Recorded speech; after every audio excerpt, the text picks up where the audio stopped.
আল্লাহ রব্বুল আলামিন এবং তার রাসূল যা বলেছেন সেটাই চূড়ান্ত সত্য। সেটা আমরা প্রমাণ করতে পারি বা না পারি, এটাকে অন্ধভাবেই বিশ্বাস করতে হবে। এটাই হচ্ছে একটা মৌলবাদী কনসেপ্ট। আর এভাবে ইসলামের মৌলিক বিষয়গুলোকে না মানলে কেউ মুসলিমই হবে না। কথা কি বুঝতে পারছেন?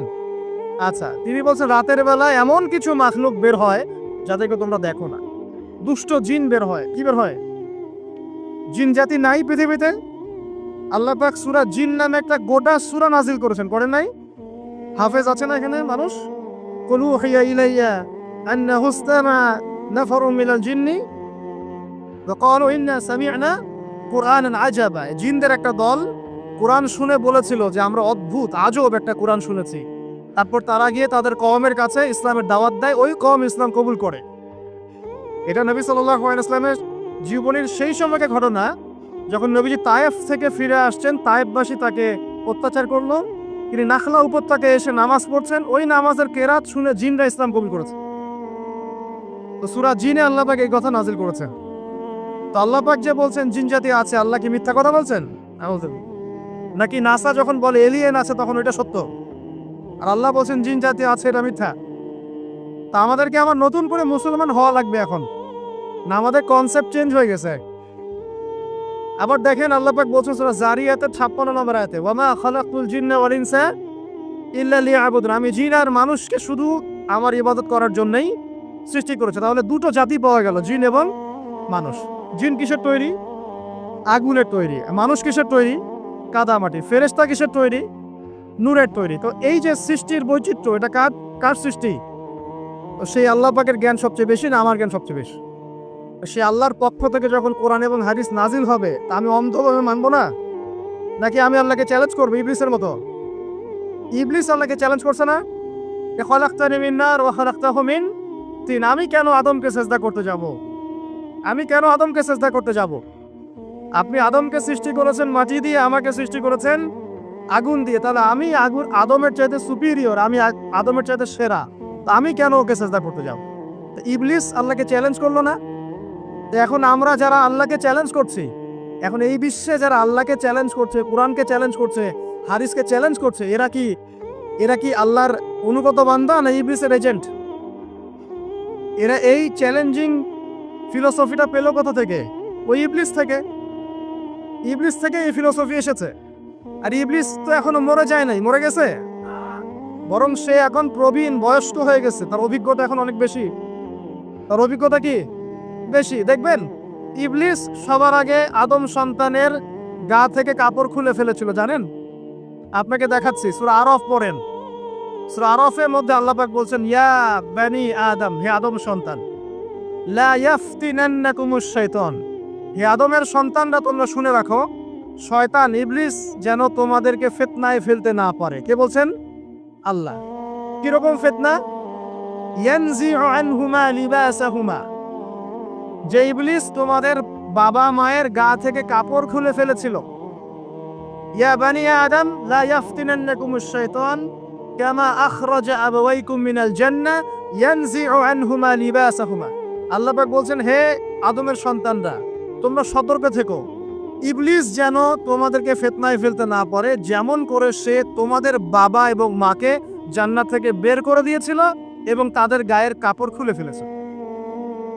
কখন কাপড় খুলে গেছে জানেন?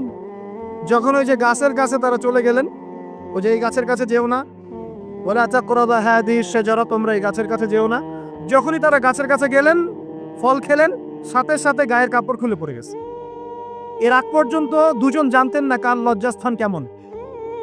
এই ঘটনার পর একে অপরের লজ্জাস্থান উন্মুক্ত হয়ে যায়। তারপর তারা জান্নাতের পাতাগুলো ছিঁড়ে ছিঁড়ে লজ্জাস্থান ঢাকতে লাগলেন।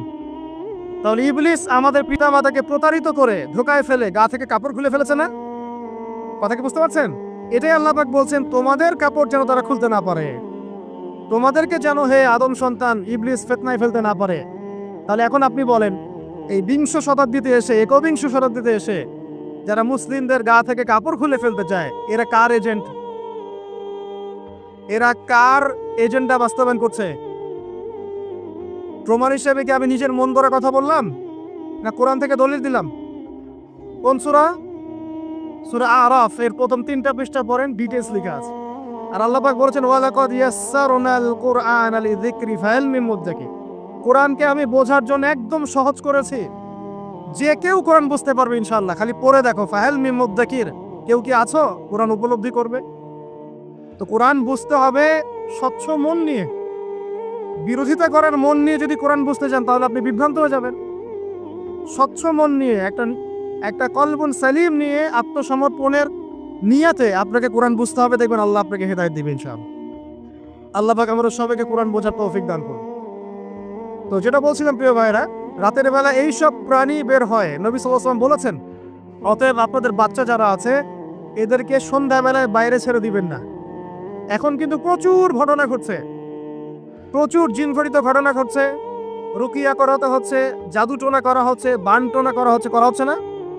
আর অনেক সময় আমরা মনে করি, এখন সায়েন্সের যুগ তো, মানুষ মনে করে এগুলোর কোনো ভিত্তি নাই মনে হয়। কোরআন বলছে জাদু সত্য। কে বলছে? কোরআন বলছে জাদু সত্য। কোন সূরা? সূরা বাকারা আয়াত নাম্বার 101। সূরা বাকারা আয়াত নাম্বার 101, 102 পড়ে দেখেন। ওয়াত্তাবিউ মা তাতলু শায়াতিন আলা মুলকি সুলাইমান, এই আয়াতটা পড়েন, বিশাল একটা আয়াত আছে। ওয়ামা কাফারা সুলাইমান ওয়ালাকিন্নাশ শায়াতিন কাফারু ইউআল্লিমুনা আন-নাস আস-সিহর। এই সিহর দিয়ে কি হতো? মা ইউফাররিকুনা বিহি বাইনাল মারই ওয়া যাওজি। সুলাইমান আলাইহিস সালামের সময়ে এই জাদুবিদ্যার প্রচলন ছড়িয়ে পড়ে। এই জাদু মানুষ শিখে কি করছিল? নারী পুরুষের মাঝখানে, স্বামী স্ত্রীর মাঝখানে বিভেদ সৃষ্টি করছিল। এখন দেখেন না, পরিবারের স্বামী স্ত্রীর বন্ধন ভেঙে যায় না? খুব ভালো সম্পর্ক, হঠাৎ করে সম্পর্ক খারাপ, কেউ কাউকে দেখতে পড়ে না, এমন হচ্ছে না? এই জাদুবিদ্যা সত্য। এবং এখনকার অনেক ভণ্ড যে কবিরাজগুলো বের হয়েছে, এরা জিনকে তাবে করে নিয়ে এই জিনদের মধ্য দিয়ে মানুষের মধ্যে জাদু ছড়িয়ে দিয়েছে, এবং এর ফলশ্রুতিতে বহু পরিবার ধ্বংস হয়ে যাচ্ছে। এই জাদুবিদ্যা সত্য। রাতের বেলা ঘুমানোর সময়ও আয়াতুল কুরসি তেলাওয়াত করতে হয়। এই হাদিসের রাবি হচ্ছেন আবু হুরায়রা রাদিয়াল্লাহু তাআলা আনহু, যাকে নবী সাল্লাল্লাহু আলাইহি ওয়াসাল্লাম গনিমতের মাল পাহারা দেওয়ার দায়িত্ব দিয়েছিলেন। তো প্রথম রাতে আবু হুরায়রা রাদিয়াল্লাহু আনহু লক্ষ্য করলেন যে মাল চুরি করার জন্য একজন এসেছে। তিনি চোরকে ধরলেন। চোর খুব অনুনয় বিনয় করলো যে আমার অবস্থা খুব খারাপ, খুব দরিদ্র, আমাকে ছেড়ে দাও। আবু হুরায়রা রাদিয়াল্লাহু আনহু তাকে ছেড়ে দিলেন। পরের রাতে সেই চোর আরও একবার আসলো, তিনি আবার তাকে ধরলেন, আবারও ছেড়ে দিলেন। তৃতীয় রাতে তিনি তাকে ধরলেন এবং বললেন, এবার তোমাকে আমি ছাড়বো না। তখন সেই ব্যক্তি, বিখ্যাত সাহাবী আবু হুরায়রা রাদিয়াল্লাহু আনহুকে বলছেন যে আমি তোমাকে বিশেষ একটা আমল শিখিয়ে দিব, যে আমলটা করলে পরে রাতের বেলা শয়তান তোমার নিকটবর্তী হবে না। তো আবু হুরায়রা রাদিয়াল্লাহু আনহু বলছেন, কি সেই আমল? শিখিয়ে দাও, যদি শিখিয়ে দাও তাহলে ছেড়ে দেব তোমাকে। তখন সেই ব্যক্তি বলছে যে রাতের বেলা কেউ যদি আয়াতুল কুরসি তেলাওয়াত করে ঘুমানোর সময়, সেই ব্যক্তির ধার কাছেও শয়তান আসবে না ইনশাআল্লাহ, এবং আল্লাহ পাকের পক্ষ থেকে একজন ফেরেশতা তাকে পাহারা দিবে ইনশাআল্লাহ। তো রাসূলুল্লাহ সাল্লাল্লাহু আলাইহি ওয়াসাল্লাম পরের দিন ফজরের নামাজে আবু হুরায়রা রাদিয়াল্লাহু আনহুকে দেখে মুচকি মুচকি হাসছেন যে তোমার রাতের সাথীর কি খবর?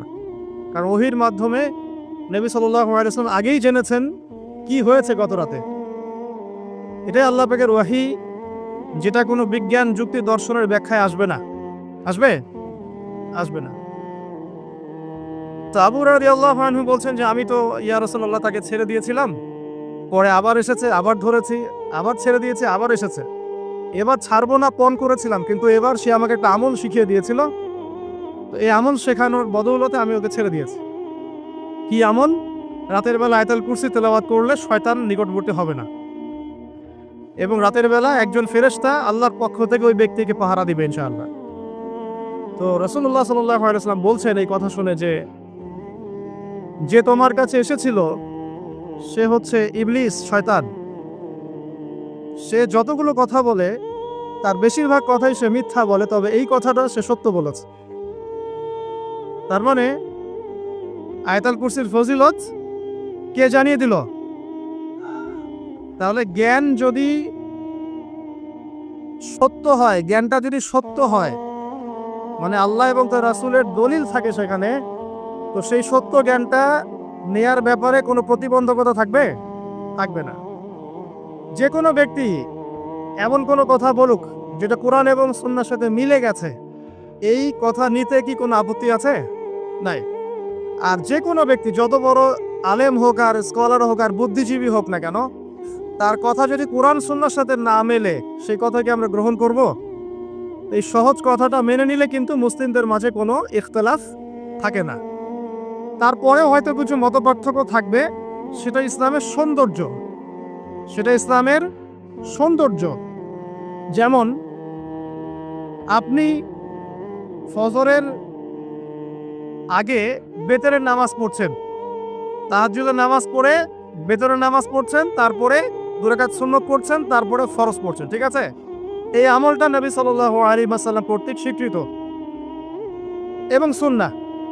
এখন কেউ যদি ঘুমানোর আগেই বেতের নামাজ পড়ে ফেলে, ঘুমানোর আগেই সে বেতের নামাজ পড়ে ফেলে, শেষ রাত্রে যদি নফল নামাজ পড়ার সুযোগ হয় পড়লো, পরে সুন্নত পড়ে ফজরের 2 রাকাত ফরজ পড়লো, তার আমল কি বাতিল? তো বেতনের নামাজ ঘুমানোর আগে পড়লেও চলে, শেষ রাত্রে পড়লেও চলে। ইসলামের এটা সৌন্দর্য না? সৌন্দর্য। মনে করেন যে আপনি জোহরের আগে, ফরজ নামাজের আগে 4 রাকাত সুন্নত পড়লেন, পড়েন না? আচ্ছা, এটা হাদিস থেকে প্রমাণিত তো? আচ্ছা, কেউ যদি 2 রাকাত সুন্নত পড়ে হবে না? হবে না? এটার হাদিস নাই?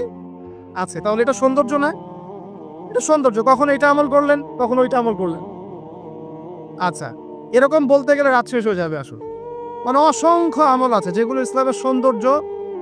রাসূলুল্লাহ সাল্লাল্লাহু আলাইহি ওয়াসাল্লাম সাহাবায়ে কেরামের যুগে এভাবেই সাহাবীরা আমল করেছে। আর এখন কি হয়েছে, আমরা ওই যে হাতির 7 কানার হাতি দেখার গল্প আছে না? কেউ বলেছে হাতি হচ্ছে খাম্বার মতো, কেউ বলেছে কুলার মতো, কেউ বলেছে হাতি হচ্ছে কি বলেন, এই যে কি সুচালু কিশোর মতো। আসলে পুরো হাতি সম্পর্কে এদের কারোই ধারণা ছিল না। আমাদের সমস্যা হচ্ছে আমরা ইসলামের অংশ বিশেষকে ফলো করি, এর বাইরে কিছু পেলে আমরা মনে করি সেটা আর ইসলামে নাই। তাই হয় না? আমি যতটুকু জানি বুঝি এতটুকু আমল করি, এর বাইরে যদি কোনো দলিল থাকেও সেটা মানার ব্যাপারে আমাদের আগ্রহ থাকে না। তখনই কিন্তু ইসলামকে নিয়ে আমরা এই যে দলীয়করণে চলে যাই, আর আস্তে আস্তে মুসলিম উম্মার ঐক্যটা নষ্ট হয়। ঐক্য নষ্ট হতে হতে আজকে কি অবস্থাটা তো দেখতেই পাচ্ছেন। তো আগে ওই জায়গাটা শেষ করি। নবী করিম সাল্লাল্লাহু আলাইহি ওয়াসাল্লাম রাতের বেলা এই আমলটা করতেন। কি করতেন? আয়াতুল কুরসি তেলাওয়াত করতেন। আরেকটা গুরুত্বপূর্ণ আমল, সেটা হচ্ছে সূরা বাকারার শেষের 3টা আয়াত তেলাওয়াত করতেন। কয়টা আয়াত? কোন কোন হাদিসে আছে 2টা আয়াত। এই যে 3টা আয়াত কোন হাদিসে, আবার কোন হাদিসে 2টা আয়াত। কেউ যদি 2টা পড়ে তার আমল কি বাতিল হবে? আর যদি 3টা পড়ে আরো ভালো, উত্তম। ঠিক আছে, তো শেষের 3টা আয়াত হচ্ছে লিল্লাহি মা ফিস সামাওয়াতি, এখান থেকে নিয়ে ফানসুরনা আলাল কওমিল কাফিরিন পর্যন্ত। নবী সাল্লাল্লাহু আলাইহি ওয়াসাল্লাম বলেছেন রাতের বেলা কেউ যদি এই আমলটুকু পড়ে, শুধু এতটুকুই পড়ে, সূরা বাকারার শেষের 3টা আয়াত বা 2টো আয়াত, সারা রাতের জন্য যথেষ্ট হয়ে যাবে ইনশাআল্লাহ। মানে সারা রাত নফল পড়লে যে নেকি হয়তো, আপনার এই আমলটা করলে সে নেকি হয়ে যাবে ইনশাআল্লাহ। এবং আরেকটা ব্যাখ্যা হচ্ছে সারা রাতের দৃশ্য অদৃশ্যের যে ক্ষতি আছে